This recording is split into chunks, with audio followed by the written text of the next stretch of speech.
हाय मैत्रिणींनो, सर्वजणी कशा आहेत? मस्त आहेत ना? मस्तच राहा. आज मी मस्तपैकी गोड अशी रेसिपी घेऊन आलेली आहे. मस्तपैकी आंब्याचे सांदण बनवलेले आहे. ही रेसिपी मस्त कोकणमध्ये खूप फेमस आहे. तर आंब्याचं सीझन संपण्याच्या आधी ही रेसिपी एकदा करून बघा. खूप टेस्टी आणि सुंदर लागते. चला तर मग आता रेसिपीला सुरुवात करूया. इथे मी आंब्याचं सांदण बनवण्यासाठी 1 ग्लास भरून तांदूळ घेतलेले आहेत इडलीचे, आणि ते आता स्वच्छ 2 ते 3 पाण्याने धुवून घ्यायचे. आंब्याचं सीझन आहे तोपर्यंत आपण खूप वेगवेगळे पदार्थ बनवले असतील, तर आता हा एक पदार्थ बनवून बघा. खूप सुंदर आणि टेस्टी लागतो. हा कोकणमध्ये खूप प्रसिद्ध असा पदार्थ आहे आंब्याचे सांदण. तर अशा प्रकारे सर्व तांदूळ व्यवस्थित स्वच्छ धुवून घ्यायचे 2 ते 3 पाण्याने, आणि ते जाळीमध्ये निथळण्यासाठी ठेवून द्यायचे. पाणी निथळल्याच्या नंतर फॅन खाली सुकवण्यासाठी ठेवून द्यायचे. आता इथे मी सर्व तांदूळ निथळून घेतले आहे आणि फॅन खाली सुकवण्यासाठी ठेवून अर्धा ते 1 तासात तांदूळ छानपैकी आता सुकले आहेत. हे तांदूळ आता मी मीडियम गॅसवर चांगले भाजून घेते. सोनेरी कलर येईपर्यंत छानपैकी भाजून घ्यायचे. हा गोड पदार्थ मुलांना खूप आवडतो. आता आपण आंब्याचा शिरा बनवला, आंब्याचं श्रीखंड बनवलं, तर आता आपण याचे सांदण पण करून बघूया. आंब्याचं सीझन आहे तोपर्यंत मस्तपैकी आंब्याचे असे वेगवेगळे पदार्थ करून खायला खूप मजा येते. कारण की एकदा आंब्याचं सीझन संपलं की मस्त आंबे पुढच्या वर्षीच येतात. त्यामुळे अशा प्रकारची एकदा रेसिपी करून बघा. तुम्ही इथं बघू शकता तांदूळ छानपैकी सोनेरी कलर आलेला आहे तांदळाला. आता हे तांदूळ मस्त मिक्सरमध्ये काढून घेते. मिक्सरमध्ये छानपैकी रवा होईपर्यंत मिक्सर फिरवून घ्यायचं. आता इथे मी मिक्सरला तांदूळ घातले आहेत. आता ते फिरवून घेते मिक्सरला. तुम्ही चटणीच्या भांड्यात पण फिरवू शकता. आता इथे तुम्हाला मी दाखवते कशा प्रकारे करून घ्यायचे. एकदम असा छान असा रवा झाल्यासारखं झालेला आहे. अशा प्रकारे तांदूळ करून घ्यायचे. आता मी इथे राशनचे तांदूळ वापरले आहेत. तुम्हाला जो आवडतो तो तांदूळ वापरा. तुम्ही बघू शकता इथे असा एकदम मस्तपैकी रवा झालेला आहे. 1 वाटी तांदळाचा रवा घेतलाय आणि 1 ते 1.5 वाटी आंब्याचा रस घेतलेला आहे.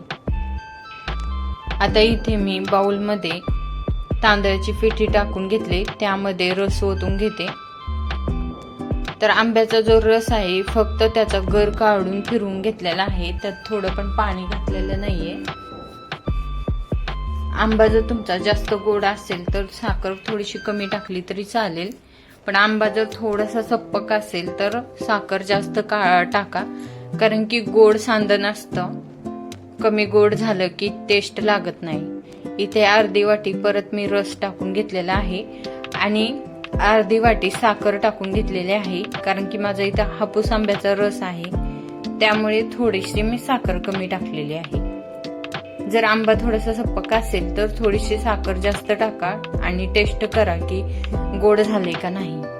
गोड झाले ना सांदण खूप छान लागतात. आता इथे व्यवस्थित मी मिक्स करून घेतले. आता ते आपण रात्रभर साठी ठेवून देणार आहोत, किंवा 5 ते 6 तासासाठी बी ठेवून दिलात तर मस्तपैकी अशा प्रकारे भिजून येतं. बघा किती सुंदर असं तांदूळ फुगलेला आहे. आता याच्यामध्ये आपण हा गोड पदार्थ आहे त्यामुळे यामध्ये विलायची पण टाकून घ्यायची, आणि यामध्ये थोडा खाण्याचा सोडा पण टाकून घेतलाय. तुम्ही खाण्याचा सोडा नाही टाकला तरी चालेल. खोबऱ्याचं इथं मी दूध घेतलेलं आहे आणि त्यासोबतच खोबरं पण वाटून घेतलंय. ते दोन्ही एकत्र करून घ्यायचं आणि व्यवस्थित बॅटर करून घ्यायचं. जसं इडलीचं आपलं बॅटर असतं त्याप्रमाणेच आपण करून घ्यायचं. त्यामुळे अर्धी वाटी परत थोडंसं पाणी ओतून घेतलेलं आहे. हे व्यवस्थित मिक्स करून घ्यायचं बॅटर. आता इथे तुम्हाला उचलून दाखवते बॅटर कशा प्रकारे झालेलं आहे. अशा प्रकारे बॅटर झालं की ते मस्तपैकी इडली पात्रामध्ये लावून द्यायचं. ही रेसिपी खूप सुंदर होते आणि खूप टेस्टी लागते. मुलांना तर खूपच आवडते. एकदा करून बघा. आता इथे मी गोड पदार्थ असल्यामुळे इडली पात्राला तूप लावून घेतलेले आहे आणि आंब्याचे सांदणचं बॅटर सगळीकडे ओतून घेत आहे. आता हे बॅटर आपलं सगळं ओतून झालेलं आहे, दोन्ही प्लेट भरलेल्या आहेत. आता स्टीमरला आपण हे लावून घेऊया. ते स्टीमर सुरुवातीलाच ठेवले होते, पाणी छानपैकी उकळलेलं आहे. आता त्यामध्ये आपण हे लावून देऊया प्लेटा आणि मस्तपैकी 10 ते 15 मिनिटांनंतर काढून बघूया. आता इथे 10 ते 15 मिनिटं झाले आहेत. तुम्ही बघू शकता किती सुंदर असे सांदण झालेले आहे. सांदण शिजलं का नाही चेक करण्यासाठी अशा प्रकारे चाकू घालून बघायचा. चाकूला काही चिटकलं नाही म्हणजे आपले सांदण तयार झालेले आहेत.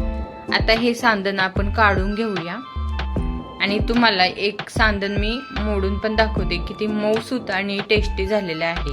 आता बघा पटकन असं निघत आहे भांड्याला पण बिलकुल चिटकलेलं नाही.